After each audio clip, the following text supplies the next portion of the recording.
Welcome. I recently noticed a trend that was so fascinating that I had to dig deeper. I don't know if you've noticed this, but Gen Z has become obsessed with the 90s. Scroll through social media and the 90s are back. Cassette tape sales are up, with more than 430,000 sold last year. I got these 2 pretty affordable digital cameras on eBay, and they take the best photos I've ever had in my life. Look at all these VHSs. Now, I'm used to people being nostalgic for an era that they lived through when they were kids. Like, my friends will constantly say, dude, life was so much better in the 90s. And I'll be like, no. Your life was better because you had a full head of hair, 0 back pain, and you could drink a soda that didn't have the word probiotic in it. But what we're witnessing right now, this is something different. This is a generation nostalgic for a time when they weren't even alive, which I find weird because I'm not nostalgic for the 50s. Like, when I watch Mad Men, I know exactly how they treat me. I'd be an elevator attendant and John Hamm would use my hat as an ashtray. I feel bad for you. I don't think about you at all. But I'll see videos on YouTube from a random day in high school in the 1990s that will get millions of views, with comments like, everyone seemed a lot nicer and healthier without social media. Not a phone in sight. Everyone's just vibing. No cell phones, no social media, no craving for digital likes, no 9/11. To be clear, we still had September 11th before 9/11, but we just celebrated Moby's birthday and just kept it moving. Now, I'm not cherry-picking random YouTube comments. A survey last year found that 68% of Gen Z adults reported feeling nostalgic for eras before their lifetime. Gen Z feels a sense of loss for something they never had. An analog world before smartphones and social media and the internet. But the ironic part to me is that as a 90s kid, we were obsessed with the future. And that future was all about the internet. Imagine a world where every word ever written, every picture ever painted, and every film ever shot could be viewed instantly in your home via an information superhighway. AT&T had a whole ad campaign called You Will, where Tom Selleck would show you all the cool things you'd be able to do online. Have you ever paid a toll without slowing down? Bought concert tickets from a cash machine? Or tucked your baby in from a phone booth? You will. Have you ever ruined Justin Long's day by writing a mean comment on his Instagram post from the comfort of your own toilet? You will. The internet promised to unlock the potential of human curiosity and creativity. It would make information free and connect everybody. And most of all, the internet was gonna be fun. Now that I've gotten on the internet, I'd rather be on my computer than doing just about anything. It's really cool. And the search engines will show us all the millions of pages of websites and chat lines and games and everything. Yup, they got more stuff than you can imagine.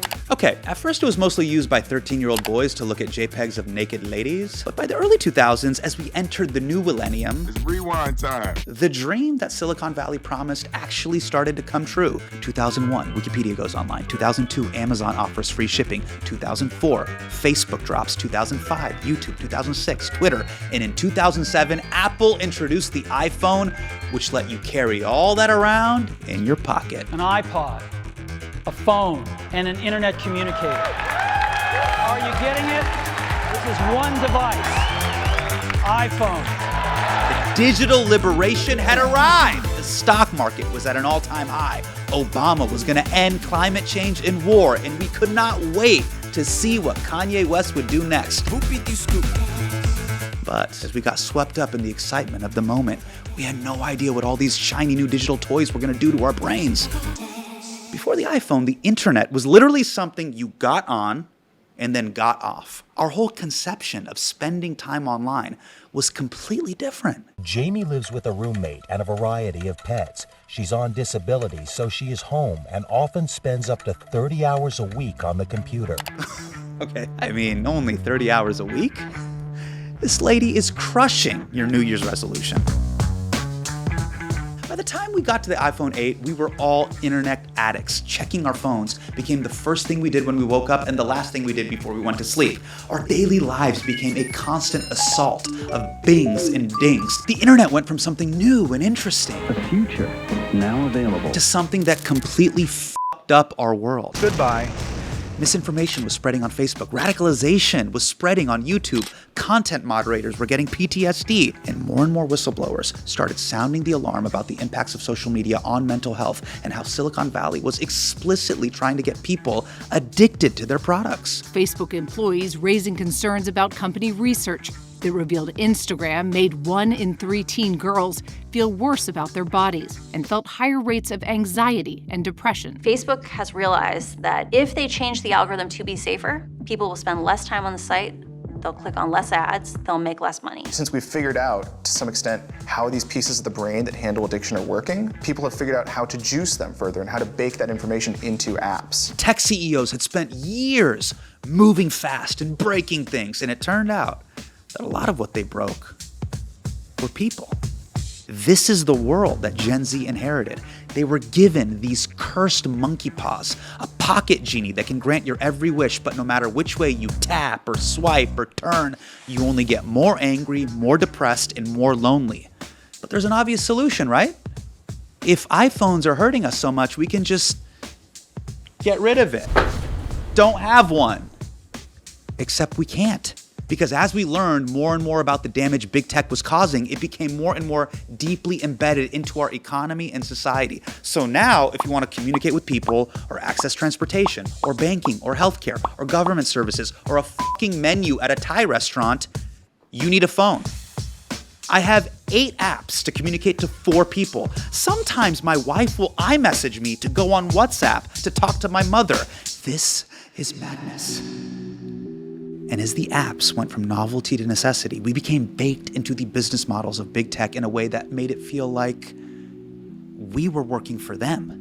Uber and food delivery drivers were hustling for the algo, office workers having every keystroke monitored by software, surge pricing on fucking groceries, and every search, every click, every scroll that you make is getting fed into a data profile that's sold to advertisers without your knowledge. You're not the customer for Facebook. You're not the customer. You don't send a check to Facebook, but Coca-Cola does. All in pursuit of more profit for a handful of trillion-dollar companies wringing the towel of every last nanosecond of time and joule of human energy. In short, we are serving the machines that were supposed to serve us. And in that way, the internet revolution is a lot like the Industrial Revolution.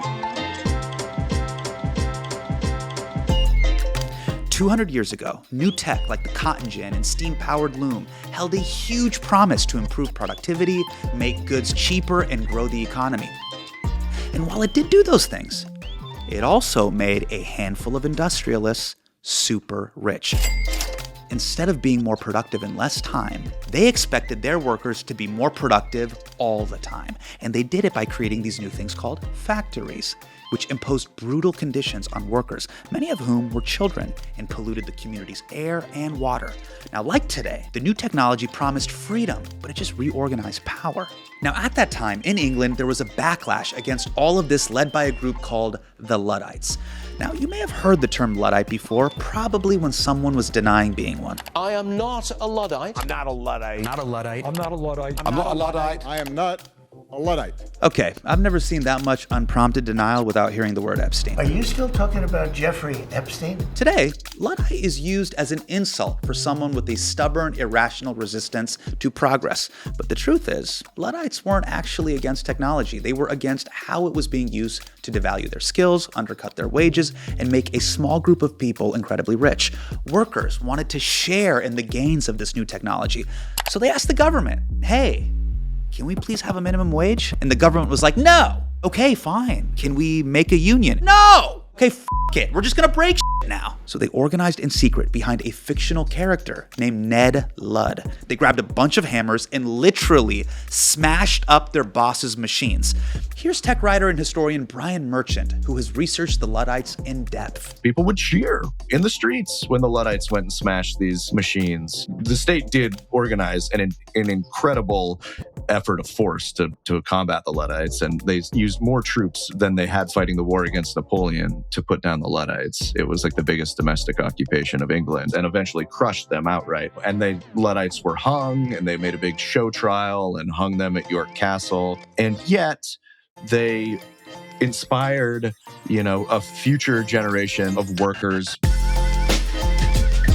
Today, 200 years later, another generation is picking up where the Luddites left off. They are angry about being made to serve machines rather than the other way around, and it is leading to a backlash. In courts, tech companies are losing cases. In towns and cities across the country, voters are fighting back against AI data centers. And there's even been straight up sabotage of tech reminiscent of Luddite machine breakers. A Waymo car was graffitied and set on fire by a mob of people. The car is a total loss, as you can see. Oh, and if you want to talk up how great AI is at your graduation speech, expect this to happen. The rise of artificial intelligence is the next industrial revolution. Whoa. I struck a chord. Architects of artificial intelligence. Interesting. AI is rewriting production as we sit here. I know it. Deal with it. Like I said, it's a tool. It's a tool. It's a tool, you guys, like a lug wrench that tells you to off yourself. Hey, you can hear me now or you can pay me later.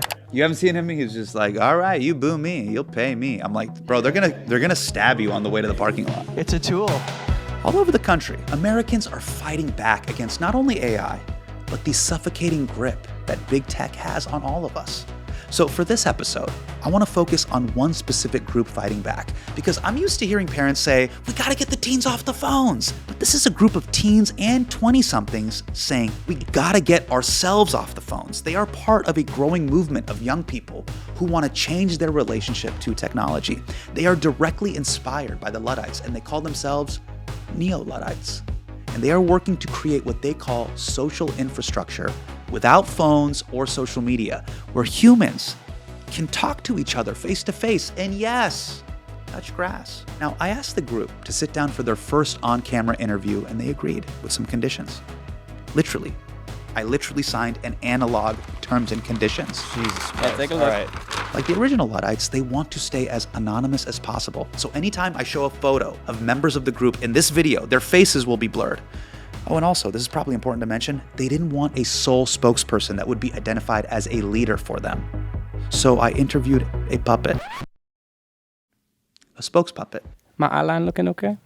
Eyeline's great. Thank you, Gowanus. Named Gowanus, who is made of garbage. I'm named after the neighborhood of Gowanus. I was born there in a dumpster. This is real. This actually happened. And this is where I'm at in my career. Get your friends to do it. Get Jon Stewart to do it. Don't bring him into this. He's got a real platform. I'm interviewing a puppet. Gowanus and I talked about how they imagine a world outside of big tech. Those conveniences are peanuts compared to the amount of power that Silicon Valley is able to consolidate using our data. How maybe Gen Z is romanticizing the 90s a little bit. This is what the subway looked like in 1993, okay? Look at these people. The subway has always sucked. Yeah. And they even convinced me to delete an app from my phone. Let me take my time. Take your time, okay. Because I have TikTok, YouTube, Instagram. Yeah, do that. Bing. Now, did they turn me into an official Luddite? No, but they did make me more nostalgic for the 90s. I mean, Millennium holds up. It's rewind time. Haha, haha. It's a great album. I'll die on that hill. Anything else? Haha, haha.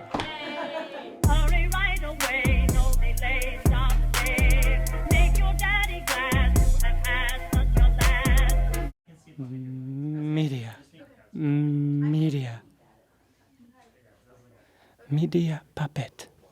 There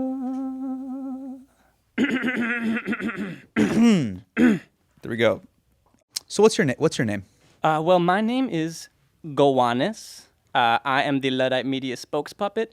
Little backstory. I'm named after the neighborhood of Gowanus. I was born there in a dumpster. I'm 2 months old, born in January. In the it was under the steel bridges, and there was the billowing smokestacks, and it was winter, and I was surrounded by broken tricycles. You do look like a puppet that would be in the dumpster of a puppet factory. Again, not here to punch down. No, that's the nicest thing you've said to me all day, Hasan. Thank you so much. I'm going to start with the question that everyone who clicked on this video is probably asking. Why am I talking to a puppet? Well, maybe because you're a puppet yourself, Hasan, in a sort of philosophical way, I mean, the Luddite Renaissance, right? They've been getting a lot of media attention, so they decided to just do basically what everyone else does when they're dealing with the media. Okay, right? You got to create a puppet. You are talking to me as a puppet because you are the representative. I'm the representative of the Luddite movement. Yeah, perfect. Okay.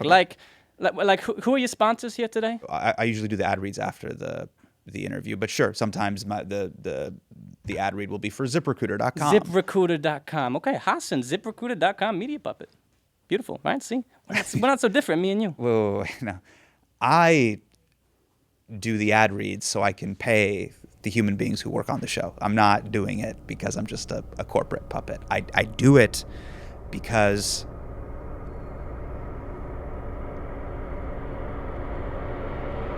this is not about interrogating me. This is about talking about who you are. I'm sorry I was taking that angle. Yeah, we don't have to start with jabs. I want to understand why I'm talking to a puppet and you're not even on Sesame Street. The Luddites just decided they would rather not have a real person as their representative. We want to maintain our anonymity, and the thrust of what we're doing is in person, right? So if you want to get to know any of the Luddites, you got to meet them out in public space in person. And also, there is really no president to the Luddite movement. So, we wouldn't even be able to put up someone if we wanted to. Okay, you understand that this is a paradox, though, right? We're having a conversation right now. People are watching you on YouTube with their AirPods in. Yes. On a cell phone while they're taking a shit. Yes, certainly understand it's a paradox. I think we're trying to be very intentional about our engagement with the media. And, since the majority of our efforts are focused in the physical realm, we thought that, this would be the best way to engage with the digital realm. But yes, we do want to try to get people on these platforms off of them, and that's why we're here today, basically. We're going into the devil's lair, basically. We're venturing out. I mean, this might be one of your riskiest interviews yet. This is our first interview so far. Oh, wait, this is the exclusive. Yeah, this is the exclusive. I'm actually extremely nervous. You see, I'm kind of allergic to media a little bit. So, all these cameras looking at me. Yeah, but you got the exclusive, Hasan. You got the exclusive. This is a big deal. We're here because we love you. We love you, Hasan. I appreciate it. I mean, that's very sweet of you to say. I really do appreciate you taking the time. Right back at you. You wanted me to sign a terms of agreement, and I want to be respectful of your demands. Tell me about your Luddite iTunes user agreement. Could I please get the Bill of Rights, the contract for Hasan here to sign? Oh, beautiful. Okay. Oh, can I lift it? You want me to grab it? Okay. Yeah. I get you. So I'm gonna take this. Take a look-ski. Look-ski, Hasan. Just so our audience is aware, we have been chatting with the Luddite Society for several months. You would only agree to do the show if I were to sign. I'm gonna open this up. You sign contracts all the time, right? You sign a contract for okay. For Tron Ares or something. You know what I mean? This is just how it goes, right? All right. So it's pretty simple. Jesus Christ. Yeah, take a look. All right. Okay, this is it. Paper, real paper. This is the terms and conditions. The Luddite interview with Hasan Minhaj. Yep. I am agreeing to this contract. Yeah. So here we go. These are the terms and conditions. Let some of the people know. Media debut. There are a few things we must go over. Hasan Minhaj and his team will not create shorts of any kind, i.e. YouTube, TikTok. Okay, so I'm gonna be honest with you. Please. This is an analog version of the iTunes user agreement. I'm not reading that. I will hit accept. Woo! Hey, that's good for us. I'm gonna sign this, but I am not agreeing to not posting on Instagram. You can post on Instagram. In fact, I can make a little, short right here saying, hey, just to let everybody know, we're not cutting up this interview. And that actually, Hasan, think about it this way. That might draw you some more attention. I'm not going to take algorithm advice from a fucking puppet. YouTube Shorts is fine. We're not going to upload on YouTube Shorts. It's fucking garbage. But I just want to give you fair warning. That means your whole movement is not going to reach a target audience of people that only spend 2 seconds on the video or a bunch of 13-year-olds. So I just want to let you know, you are taking that off the table. Are you okay with that? Yeah, I'm okay with that. We see plenty of 13-year-olds, out on the streets, playing with basketballs and sticks. All right, so there's a line. Yep, there's a line for me to sign. There's a line for you to sign. Go on. Beautiful. I really do appreciate this, Hasan. I'm not lying. I'm gonna let you sign it as well. Yeah, please. Hang on. Okay. Hang on. I got you. Hang on.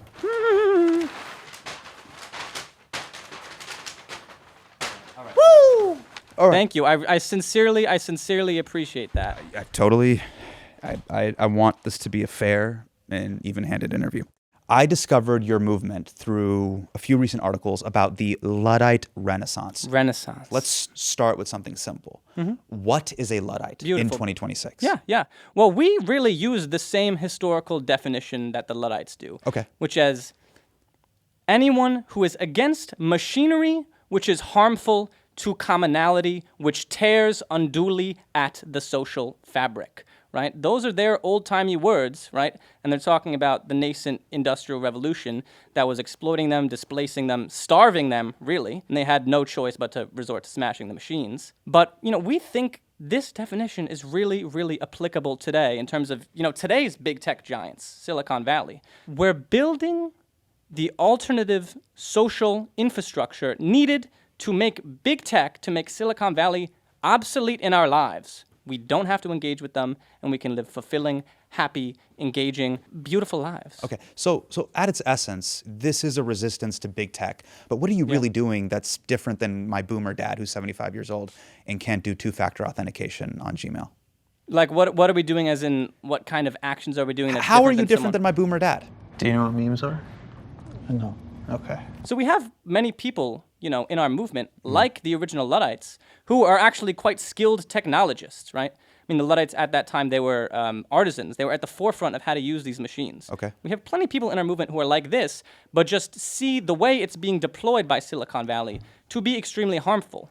So we're trying to find new ways to utilize that. But most importantly, we're trying to offload the center of our lives, really, from online to offline. It's really a shifting of center of gravity. Look, I don't want to give you FOMO. And again, that's internet speak. You can give me FOMO, please. Sure, please. Okay. But I'm going to list a bunch of things that you're missing out on by abstaining from using your phone. Yeah. You can order food. You can watch sports highlights. You can find love. You can order a car directly to your front door. You can go on Instagram into Glenn Powell's main grid, and you can ruin his day with a comment. Oh, that's so mean. That's so mean. Why would I want to do that? Can you at least admit all of that is pretty awesome? The magic of that. Yes. Hasan, I can completely admit there's so many, conveniences, right, and pleasures that the internet allows us. The point that the Luddite Renaissance is making is those conveniences, right, those little pleasures that we are allowed are peanuts compared to the amount of power that Silicon Valley is able to consolidate using our data. And it's actually our continued engagement with these systems that gives them that power. And, even beyond that, a lot of these conveniences you talk of, we feel they're actually ultimately detrimental to our lives. There's this recent MIT study regarding the use of LLMs, right? The thing that was most shocking to me about this study was that people using LLMs to write an essay, once they went back to just using their brain, it did not return to normal levels of functioning, right? There's lasting cognitive harm from using LLMs.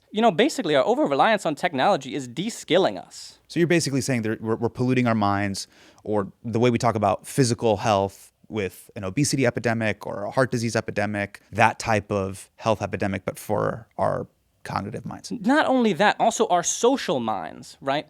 It's not just the individual health, it's the health, it's the social infrastructure, right? Nights spent up with anxiety basically on YouTube or Instagram or whatever it is, trying to, quell these negative feelings and just being constantly hooked. I mean, and you can look at, that recent settlement of, many millions of dollars in, I think it was New Mexico. You heard about this, Hasan? No, what are you talking about? Well, it's a settlement basically which was You talking about the Anthropic settlement, or which one? No. It was against YouTube and Meta, right? It was under personal injury law, which, a jury of Americans basically found that these companies, the way they operate and design their programs is negligent and harmful to Americans, right? So a lot of people are feeling this, right? It sounds like you're talking about your major beefs with big tech. Let's go through them in chronological order. Okay, let's go with Luddite Beef number 1. Big tech is causing a crisis of alienation and loneliness. What does that mean? Yeah, I think it's helpful to define that term, right? Yeah. For the Luddites, we think of it as alienation is this modern state of existence that we're in which we, feel subordinated to being a commodity, right? It's being a node in Silicon Valley's vast data web. And it makes us, really disconnected from that intangible spiritual element of what it really means to be human. That's how I would define alienation. Well, I just want to push back. In 2004, when Mark Zuckerberg launched thefacebook.com, its goal was to make the world, quote, feel more connected. And who doesn't want to be friends with Mark Zuckerberg? We get a lot of feedback saying like how much people love the site. I get a couple of marriage proposals each day. Yeah, I definitely don't want to be friends with Mark Zuckerberg. I think a lot of people don't either. It's kind of like the way this is set up, right? It's like a 6th grade dance. You know what I mean? You got your partner that you have a little crush on and you want to dance with them. But, you got to leave some room for Jesus. Except this time, it's not Jesus, it's Mark Zuckerberg. I don't want Mark Zuckerberg getting in between me and my social connections. He doesn't need to be there. Wait. What the are you talking about? First of all, let me just say this. They told me about that, by the way. I know I've never been in 6th grade, and you might, try to get at me with that one. In elementary school, everyone's terrified of everyone. Yeah. Let me just say that. The second faulty part of your premise is that there's somehow in 6th grade this desire to grind on someone else. Whoa, okay. That's way too much social pressure. So I reject the premise. That was never going to happen for me in the 6th grade, and certainly for you. You're saying you were never going to really connect with someone at the 6th grade dance? My crush? Yeah. No. I mean, with or without thefacebook.com, I was never going to ask someone to dance. Now, this sounds, we're really sort of unpacking some deep-seated things for you, Hasan. Yeah, so we were forced to dance in this thing called the Square Dance Unit, which was which oddly very Luddite, which is a bunch of children, no matter where you are in the United States of America, have to dance like they're in a barnyard. That's f***ing amazing. No, but seriously, that sounds like a lot of fun. I wish I had feet. Let's take the sexual tension of being at a school dance off the table. I think what you're talking about is connection. Yeah. Okay. If you feel that technology is alienating us and making us not be able to make friends, well, the solution really is better technology. Allow me to introduce you to Friend, a new wearable AI device that literally wants to be your friend. No, listen. Hasan, we might have to take a break here. I can't see anything. We might have to fix this. Let's get your eye fixed.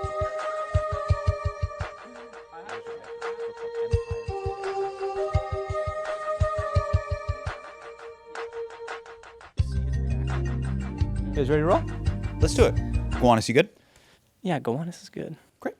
Look, I don't want to be your therapist here, but if technology is making you feel alienated and lonely and you have this existential dread that you can't make friends, well, allow me to introduce you to Friend. You want to make friends? Here's a friend. A new wearable AI companion. It just makes me angry so much I want to smash my face and, take my own eyes apart, but I would not do that.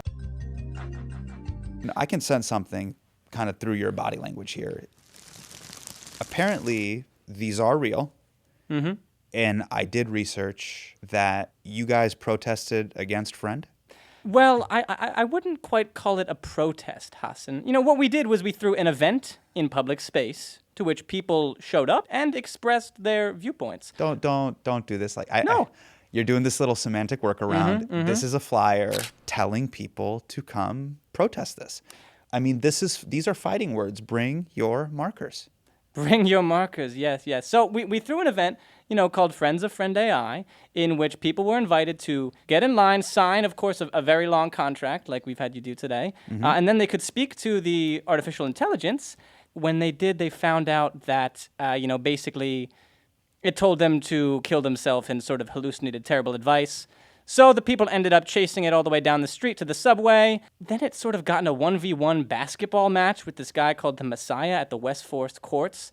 And, it's an AI, so it lost. And then everyone, ripped it up to shreds and said, AI can't hoop, the whole audience, everyone was cheering. This sounds kind of improbable, but this is literally what happened. That doesn't really sound like a protest that you could predict that would happen, I guess, was my faculty. Well, is it true that the CEO of Friend.com, saw your flyer and then showed up to the protest. Yeah, no, it's true. I mean, he came of his own volition. There's a point at a lot of our events in which we have something called a soapbox, right? For every second that you have your headphones in on the train, how much of your life do you let pass by? And a soapbox is just anyone can go up. You guys went head-to-head. We went head-to-head, yes.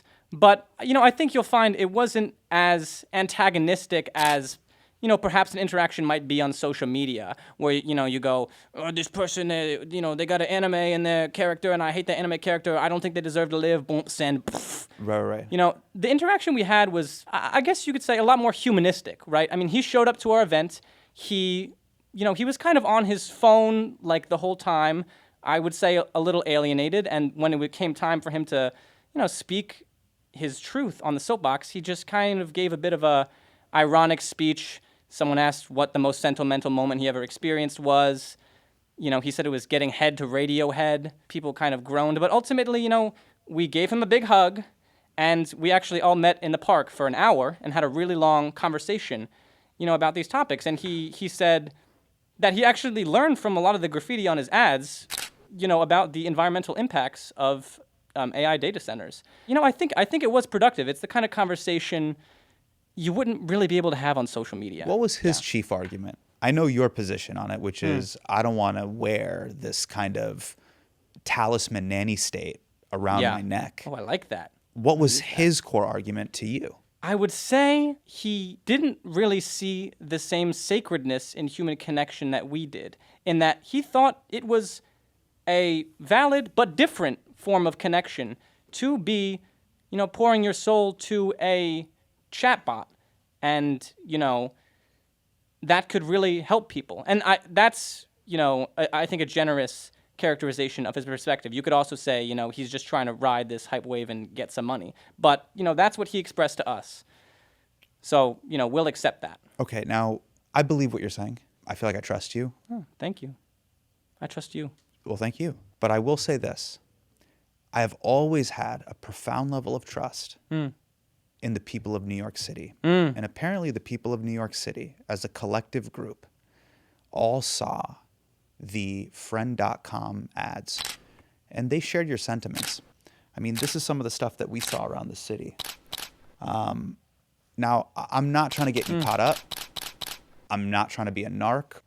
But were you guys a part of this? What I'll say, Hasan, is that when you look at what's happening on the subways with this crazy influx of AI ads, it's not just, we don't want to focus just on this Friend.com advertisement. There's this whole slew of, rage bait AI company ads. Hey, I'll be your AI stylist for you, and you could be 30% indie sleaze, 70% quiet luxury. I'm just gonna go buy this for you. Ding, ding, ding, buy. I literally saw one on the way here. What's 30% indie sleaze? You don't even want to know, Hasan. Don't think about it. Don't think about it. But I saw one on the way here. Now I'm thinking about it, though. Think about this instead. Google is for humans. This is a search engine for AI. I saw that on the way here. What does that even mean? I don't know. I have no idea what that means. The culture is so unaligned with these corporate interests. But just to be honest, that's just a corporate tagline. I mean, TNT, we know drama. What does that mean?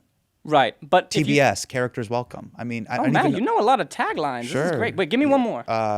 Nike, just do it. Oh, well, that's an easy one. See, I didn't know TBS. I know Nike. Get in the zone, AutoZone. I mean, that's a good one. But what does that even mean? Yeah. Like, what does any of this mean? Right. I mean, a lot of these taglines are trying to. We are farmers. I'm not doing an ad. I'm not. You can't get. No. You know what it is. Gowanus. Stop. You see, that's how they get in your head. They got to you.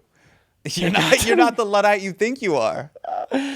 I think a good, this is a bit of a tangent. For the best car rate insurance, town call 1-800. You know what it is. Listen, this is a bit of a tangent. Now, don't. Hey, you're capping right now. Being a Luddite. You are. Listen, being a Luddite in modern society is inherently full of contradictions, and we don't deny that, right? Okay.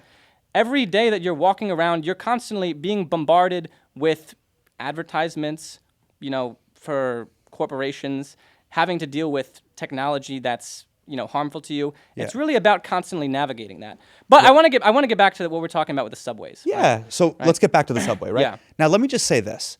This is the most PG-13 vandalism that I've seen. Dare I say this is G-rated. I could show this to my 6-year-old. Yeah. Go make real friends. This is surveillance. Great. Yeah. You crossed out friend. Human connection is sacred. I got to hand this to you. I have seen the inside of bathroom stalls, and the fact that you had a spherical object in the ad and none of you turned it into a testicle or a boob, kudos. That's a great idea. I didn't even think about that. Great Wow. idea. I mean, it's been there the whole time. Wow. Yeah. It's been hanging there the whole time. Yeah, I've seen a lot of ones that are like skulls turning it into a skull. But the point being is that, I mean, I think it's a recent Pew Research, right?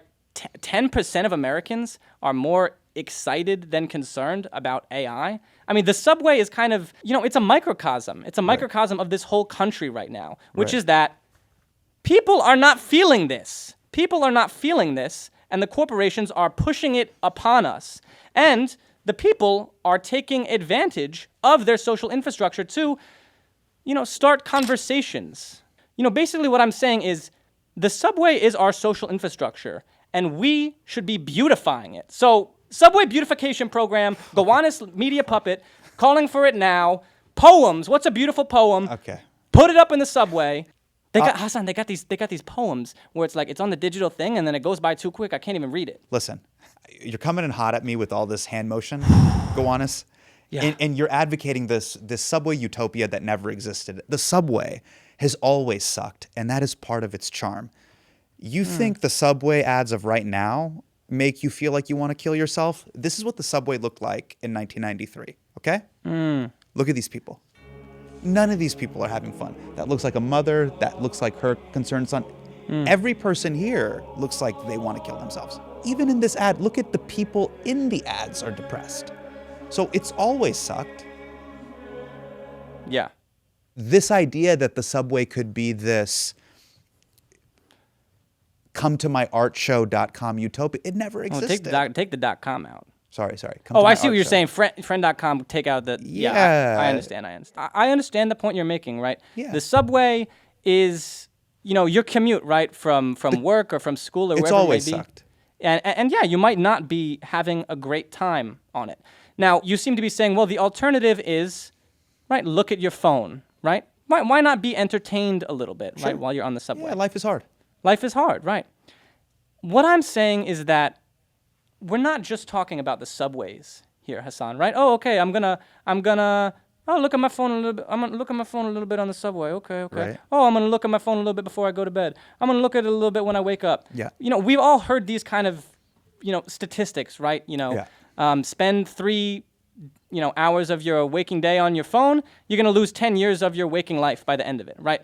What we're talking about is, it's like a spiritual project, really.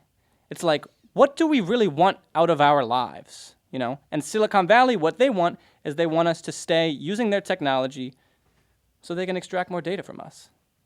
Yeah. Last year, the Luddites participated in an event called Delete Day, where you encourage people to get on their phone and delete their apps. Yeah. That's a pretty bold ask. Well, not just the apps, actually. We're talking about the accounts, right? We're talking about you are feeding no more data into the system and you can't go back. We understand that it's very bold, you know what I mean? But the key, see, I'm doing the key thing. The key to this ask... So you're saying with your sock hand, you're pantomiming a key opening? Oh, got it. Okay. Open the door. Understood. The key okay. is that we are together in public space doing this because it can be really hard, It can be really hard to delete an app on your own and not have any alternative. Well, I deleted Twitter live on air on The Daily Show. Oh, wow. I want my mind back. I hate this place. I hate Twitter. Free my mind. This is real. This is real. And just like everybody on Twitter, I'm making a long, annoying announcement about it. So me, the Luddite Society, Puppet, we're pretty much the same. Wow, that's really commendable, Hasan. Honestly, I want to commend you. Thank you. How did that feel to get rid it of was your Twitter? liberating. I mean, Twitter's an absolute show, and it's only gotten worse, so I feel great about that decision. Now, will I delete Instagram? Absolutely not. Instagram. I'm a touring comic. I have to sell tickets. Hear me out here, Hasan. If you were to take a stance right now Okay. and say, all my Instagram audience, I'm deleting Instagram, I'm moving to my personal website where there's a mailing list where you can find out about my touring shows, and if you were to go further, get a group of comedians, right, that you're friends with to do the same.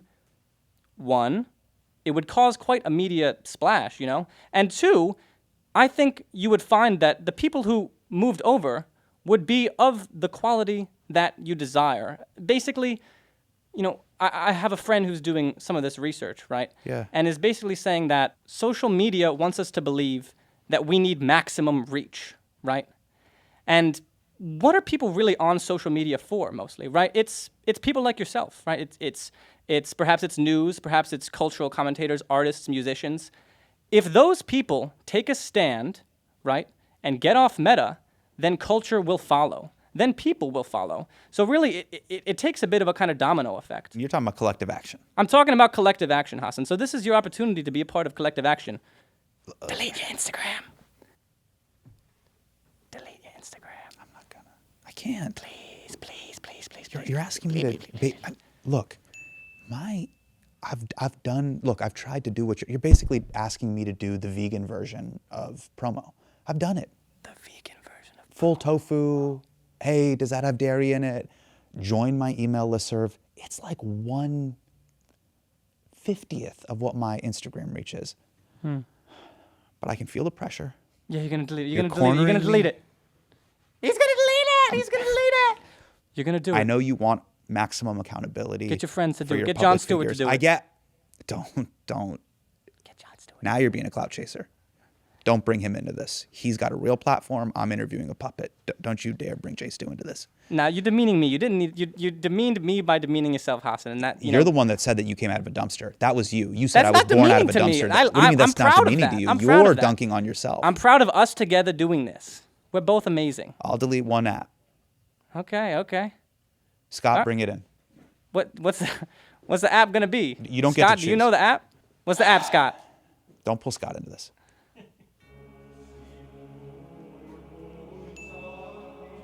Okay, what's the app? What's the app, Hasan? Why are you being so thirsty? Let me take my time. Take your time. Okay. And think about it. Because I have Airbnb, TikTok, YouTube, Instagram, Threads, Venmo, Threads. You have Threads. Lyft. Yeah. Sorry. Lyft, Uber, Duolingo, Bing. Bing. Stop it. Sorry. Kindle. I'm going to delete Headspace. Headspace. You have Headspace app? Yeah, it's supposed to be so I can start my day with a meditation. That way I don't have these idle, chattering thoughts running through my head the entire day. But f*** it. I'm going to delete Headspace. Wow, okay. Remove app. And it's not just, I'm deleting not your trying account? to... You're deleting your account? I'm not just the deleting app? it all. I'm not Okay. even removing from home screen. I'm going full delete app. You see this, Gowanus? Okay. Bam. Okay, Headspace gone. Gone. Were you paying for that monthly? Or Yes. How much? $9.99. $9.99 monthly, right? Not 10 times 12, 120. 120 bucks, yes. And how about, let's do a little meditation right now, right? For the price of $0.99. Right. Wait, no, that's 99 cents. Sorry. 000, we can do a meditation, okay? How about like this? Wait, I have to now trust you as a puppet to take me through a guided meditation. Yep. Breathe in. Wait. What makes you so... Okay, fine. I'll do the meditation. I'm connected You want to me the to universe, do it? I'll do the okay? meditation. I get it, So now that I don't have Headspace, you're going to do my daily meditation? Right now, like this. All right, go. Okay, first, breathe in. Then breathe out. I don't need my Instagram, and I'm also going to delete it later, and I'm going to talk to all my friends about it, and we're going to get in public space and delete it now together. You're literally putting idle chatter into my brain. I'm sorry. We can... I don't want to defile your meditation practices, Let's just move on. but that's still probably better than Look. You make a lot of compelling points, but I don't think you can lead guided meditation. Let's move on to Luddite Beef number 2. Our devices are spying on us. What we're talking about really is this infrastructure of surveillance that Silicon Valley has created to extract data from us that in many cases can lead to really, really harmful effects. To walk you through how it works really, right? Silicon Valley realized that there was all this, surplus behavioral data, right? Oh, I'm looking up to get a dog pet. My wife divorced me and I want to go on a vacation, right? And what they realized is that this data actually has use in terms of predicting future behavior. They could then use that to sell ads to you. And it becomes this precious natural resource, you know what I mean? So we end up in this sort of surveillance-based economic system in which we're both the mine and the miner in our own exploitation, right? I like to think about it like our attention, right? Our desires, the things that, are most intangible and spiritual about us are the natural resources. When we continue to feed them to Silicon Valley, we are mining. Yeah, we are, Can I push back a little bit? Please. Look, if I've got nothing to hide, who cares? I'm not in Al-Qaeda and I'm not in MS-13. So I have nothing to hide. Spy on me all you want. You'll find out exactly how boring I am. Right. What do you have to say to that? Yeah, this is a common, critique. Wait a second. Wait. Whoa. Hey, are you in Al-Qaeda? Are you? That's ridiculous. I'm part of the Luddite Renaissance. I could never be part of Al-Qaeda. Okay. But you don't need to be part of Al-Qaeda to have concern about this. This can manifest in multiple ways, right? It can manifest in terms of mass violence. It can manifest in terms of political repression. And it can manifest in terms of mundane things, right? Like being subject to algorithmic price discrimination in terms of buying airplane tickets, a loan if you're trying to get a loan, perhaps. Or really the manipulation of your behavior, right? We've all kind of felt this, being on social media. It seems to be, giving us exactly what we desire before we even know, right? And this is totally intentional. Do you want to be subject to kind of this, mass experiment of social engineering? I don't think so. I'm not. I mean, look, when I open up my YouTube app, it knows me very well. It knows you extremely well. And there's real harmful consequences to this mass surveillance infrastructure, right? And the same corporations that are complicit in this are creating the surveillance infrastructure that ICE uses, right? So if you are on social media and you're posting about how you don't like, what's happening with these masked fascist goons going around our country, well, they have a team that's scraping the data, that's subpoenaing Meta, that's subpoenaing YouTube, and trying to get this information. So if you're against this kind of stuff, or even if you're just an innocent civilian, there's serious, violent consequences to this kind of mass data collection. And, data privacy is a human right. It's something that we need to be massively concerned about. And building anti-surveillance architecture, right, what the Luddite Renaissance is all about, it's not a luxury. It's something we need to be doing now. Okay. Gowanus, I hear you loud and clear. I hear you on these ears, and I know your ears are up here. But I hear you. Let's move on to Luddite Beef number 3. We need more public space. What does that even mean? We need more public space. There's plenty of public space. Have you been to a mall? Unfortunately, I have been to a mall. You can go to a Foot Locker. You can go to a Auntie Anne's Pretzels. You can go to an AMC movie theater with, for some reason, they'll have just like 3 screenings of Hoppers. Wow. There'll be a fountain. So it's kind of indoor natural beauty that's existed there since the mid to early 80s. You want fresh air.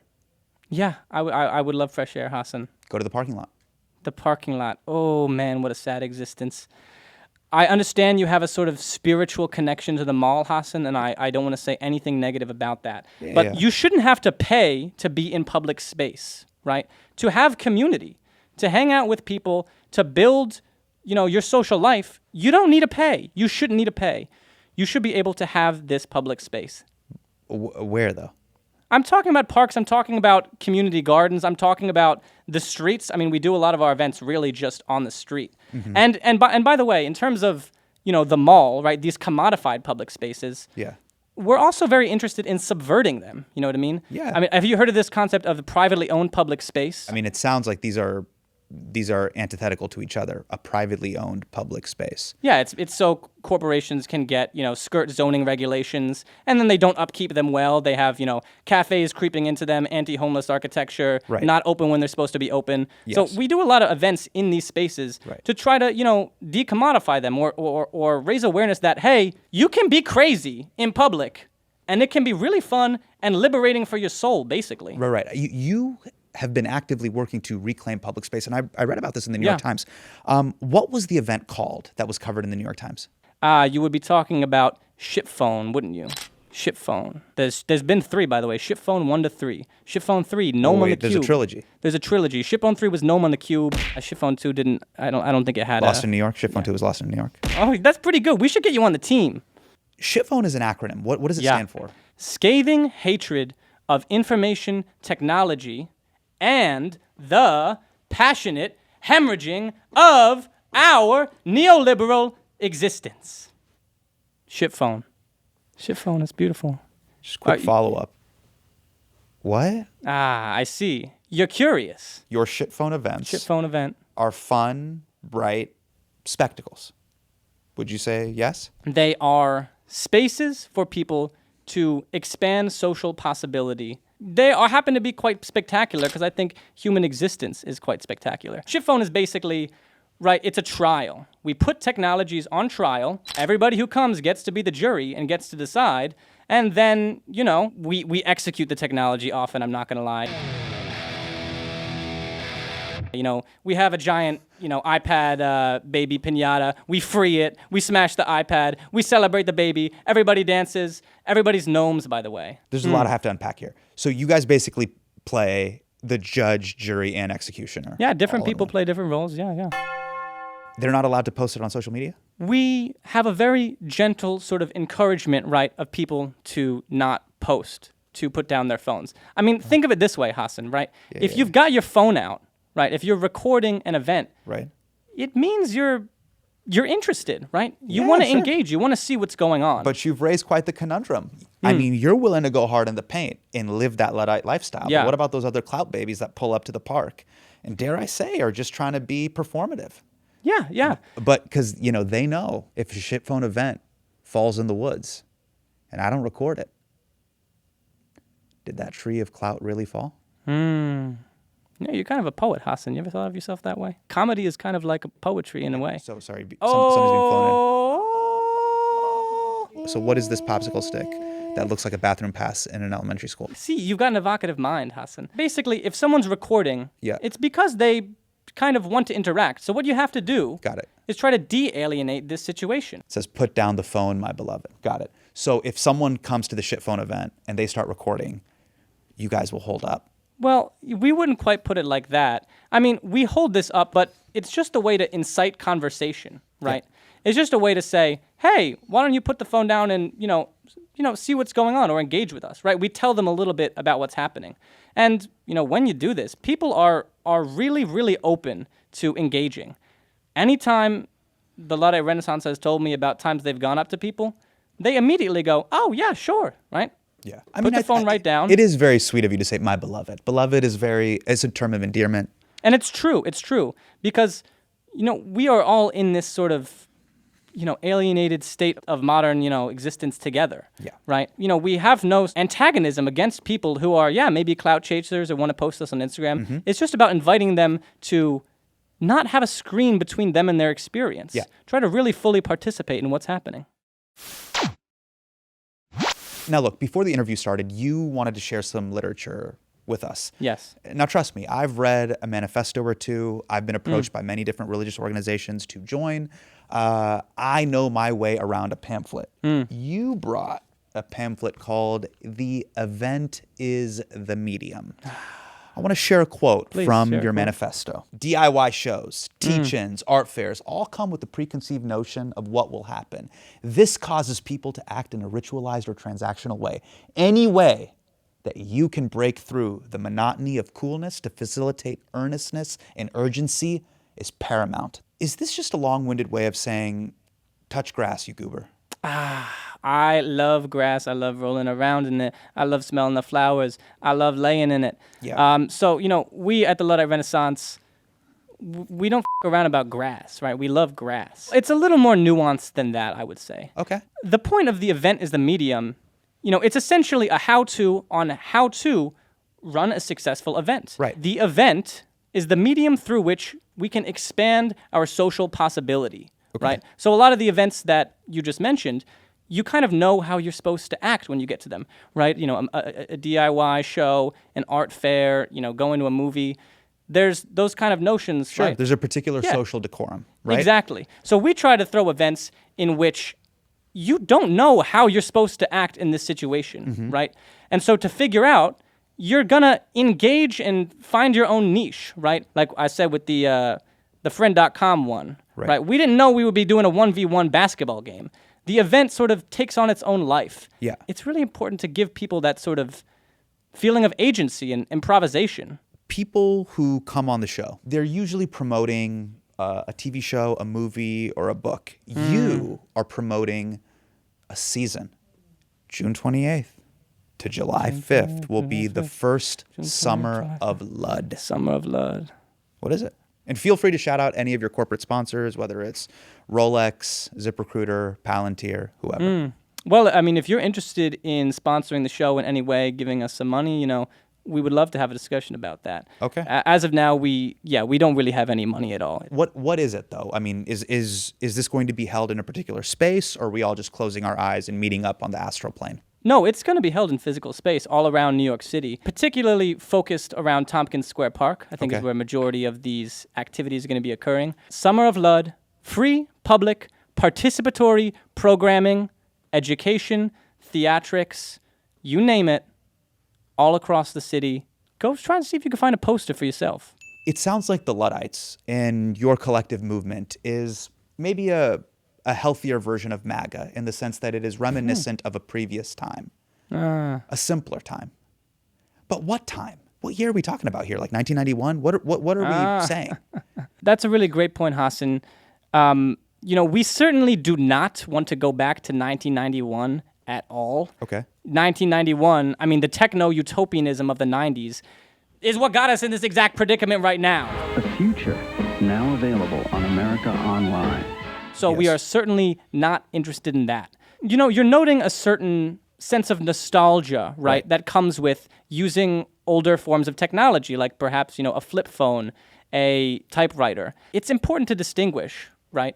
Nostalgia is a shrinking of the imagination, right? It can easily be used to sell products back to you to make you think about a time when everything was blissful, right? Right. So we are interested in assessing the current moment and building a new imaginative future. Yeah. Boom. Imagine. I got you. You list 3 rules for your event. Tell me the rules. Well, the rules we say are no drugs, no drinking, and no dogma. Okay. Yeah. Now, I get the no drugs and no drinking. Trust me, I get it. But on behalf of every organized religion on planet Earth since the beginning of time, how do you do the no dogma? What we're simply talking about is that we welcome everybody.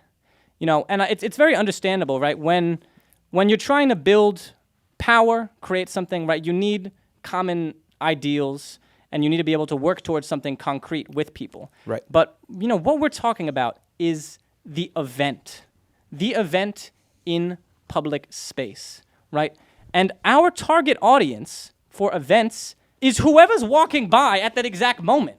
That is literally the target audience constantly. When people come to an event, when they get up on the soapbox, when they speak their minds, an energy materializes. We're not telling anyone what to say. And what we find is people are expressing that they are feeling lonely, that they are longing for community, and that they need and they want people who are going to help them find that. How do you keep the environment fun?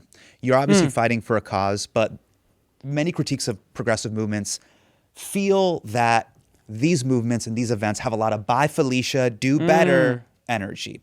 How do you get around that critique? Yeah, I mean, it's quite simple and even kind of corny, right, when you think about it. Yeah. But it's love, really. Right, let's say you use ChatGPT 10 hours a day for every single thing. You got a AI girlfriend. That sounds like hell. You're on Instagram, You are the exact person that we want to come to our events. Like, I want to make this clear. There is no shame. There is no guardrail. Oh, sorry, you gotta have a flip phone if you want to come to this event first. No, there's nothing like that. It's a long and hard process, right, to get ourselves off of Silicon Valley's platforms. You can't do it all at once. Right. Yeah. There's a process, just like the way you bullied me into deleting Headspace. Well, I think you really wanted to do that, honestly, in your heart of hearts, Hasan. You saw how hesitant I was. You saw, I saw you whispering. I saw you needling me. $120. $120 more to Hasan's wallet. What are you going to buy? What can you buy? It's amazing. I don't know. Don't buy anything. This next question is brought to you by Gen X. My older cousin, she's Gen X, and she's dunked on me since I was a child. She's always told me that she's better than me, and that my entire generation of millennials are goobers. And I want to give some historical context on this show. When I was growing up in the late 90s, there was a huge pushback and backlash to multinational corporations. Some of the most seminal movies from my childhood, Fight Club, Office Space, The Matrix, were pushing back on being a corporate cog, toiling your life away inside of a cubicle.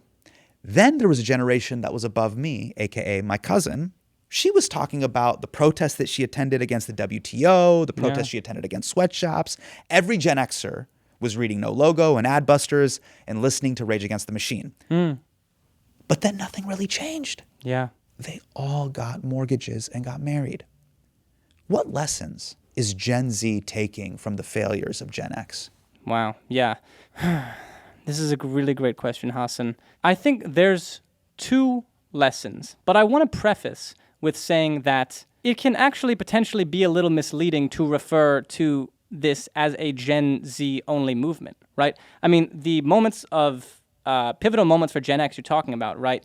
The battle for Seattle, the alter globalization movement. We are in community with people who have been a part of those struggles and a part of earlier struggles, the anti-war movement in the 60s. So our techniques have been developed via our intergenerationality, if that's a word, and they've led us to these two points that I'm going to make. Okay. One is that we are interested in building real, tangible power and structures. And I think a lot of the critiques of these movements are around, maybe they didn't quite know what they were demanding, or they were too decentralized and there were no leaders. Yeah. Who are the success stories of Gen X? That's my question. Who are the success stories of Gen X? I don't even know. Scott, do you have a success story for the Gen X? I'm going to ask the producer. Any Pearl Jam's still touring? Pearl Jam's, okay. Hey, Pearl Jam's still touring. I love music. Yeah. But, not quite talking about that here. My point was the success stories of Gen X is... Wait, Gowanus. Oh, no, nothing against Pearl Jam. I've never listened to them, but nothing against them. A literal puppet. You say you're going harder in the paint than Pearl Jam? Gowanus. Shots fired. Pearl Jam. I love you. Let's meet up and talk. Oh, what am I getting myself into? Listen, cut this part. I don't know anything about Pearl Jam. I can't name a member of Pearl Jam. Hey, welcome to the podcast circuit. You're gonna pop up on Joe Budden podcast next. I know it. The way you're talking smack. The way you're talking smack, you're gonna be on Joe Budden next. I love Pearl Jam. I love Joe Budden. I don't love Silicon Valley. All right. Who, I would say, are the success stories of Gen X. We are building tangible structural power outside of Silicon Valley that proves that we don't need them, like they did with the generations before them. And what we're also learning, right, when you talk about Pearl Jam, or when you talk about Rage Against the Machine, these bands who, well, I don't know about Pearl Jam, but Rage Against the Machine, an aesthetic of revolt kind of gets sold back to you as a commodity. We are taking very strong steps to try to avoid this commodification. Because, you could easily see, in a few years, Apple's selling their own version of a dumb phone, and everyone goes, oh, that's pretty nice. I'm just going to funnel my money back to Apple. Whoa. That's really cool. So when is that dropping? Because I love that. It would be, because then I could leave leave my iPhone 17 at home, and then I got my Apple dumb phone. Yeah, and this is something we have to be constantly critically aware of as the Luddite Renaissance. Right, is attempts for quelling this societal discontent back into more commodification. So it's why we're taking the whole, Luddite media puppet approach that we are taking, and it's why we constantly stress that these things must be free and they must be in public. These are all the questions that I had. Yeah. But you're literally sitting on a soapbox. Is there anything else that you want to get off your felt chest? This is your moment. Firstly, just to get this out of the way, camera right here. Looking at camera? Yep. Peter Thiel, I know you've been talking about us a lot, the Luddites. I just wanted to let you know that I, Gowanus, I am the Antichrist. I'm haunting your every waking and dreaming moment. You should be afraid of me. That's just a quick one to get out of the way. Okay. As for my message for the rest of humanity. Sure. I know you just unloaded the clip. Anyone else you want to take out? This is for the rest of humanity, and it's going to be a loving one. If you want to find resources on how to get offline, events happening in New York, could we have my little thing? Yeah. New York City Off Tech. You can find a lot of events related to the Luddite Renaissance and go and attend them. Boom. Another one. MediaPuppet@proton.me. If you want to reach out for resources, just to chat, anything of the sort, reach out here. Plugs out of the way. I'll hit you on Proton Mail. I want to say thank you to everyone who's taken the time to listen to this podcast. Maybe you're having a bad day. Maybe you got your headphones on and you're on the subway. Mm-hmm. There's a lot of scary things happening in the world. It can be really hard, and I understand that. What I want to implore you to try to do upon finishing this podcast is maybe take out your earphones. Okay. Try to not consume another piece of electronic media for the rest of your day, and instead write a note to a loved one. Compliment a stranger. Go talk to your elders, because the truth is, these technologies, they don't have love for you. All we have is each other and our love. And I love you, Hasan. No, I love you too, man. This was a wonderful conversation. You know, this may not work. You may be ridiculed. Certainly. And I certainly will be ridiculed because I'm a 40-year-old man who used to be on television, and I'm now interviewing a puppet. So for sure, I'm going to get lit up in the comments. This is a beautiful moment, Hasan. Despite all of that, you are trying. We have to. Against this iceberg of doubt, pain, loneliness, existential nihilism, to share this message of hope and a better future. And that is what it means to be human. We do have the power to resist. And I appreciate you reminding me of my own agency, even though I'm talking to a puppet. Thank you to all my viewers. Thank you. I love everybody. I love everybody.